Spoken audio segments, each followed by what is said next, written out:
اللہ کی ذات ہر جگہ پر ہے، ہر جگہ پر ہے اللہ کی ذات۔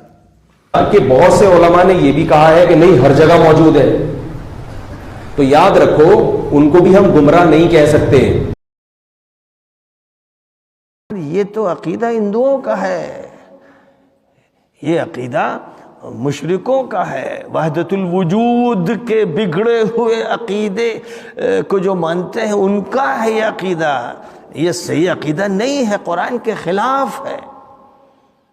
ہاں اللہ کا علم ہر جگہ ہے، اس کی واقفیت ہے، کوئی چیز بھی، کوئی ذرہ بھی، کوئی پتہ بھی اس کے علم سے اوجھل نہیں ہے، یہ معنی ہوتے ہیں۔ یہ معنی نہیں کہ اللہ ہے، ہر جگہ اللہ ہے۔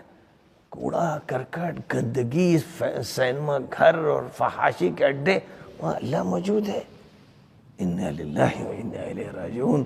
یعنی کیسا عجیب دماغ ہے کہ اس کو سوچتے ہوئے ان کو جھرجھری نہیں آتی، کانپ نہیں جاتے کہ وہ کن کن مقامات میں اللہ کا وجود مان رہے ہیں۔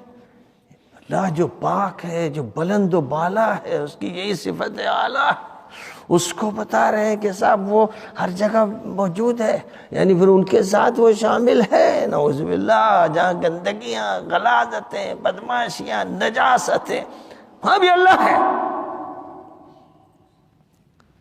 تو یہ جاہلانہ عقیدہ ہے، اور افسوس ہے کہ وہ مدرسوں میں پڑھایا جا رہا ہے۔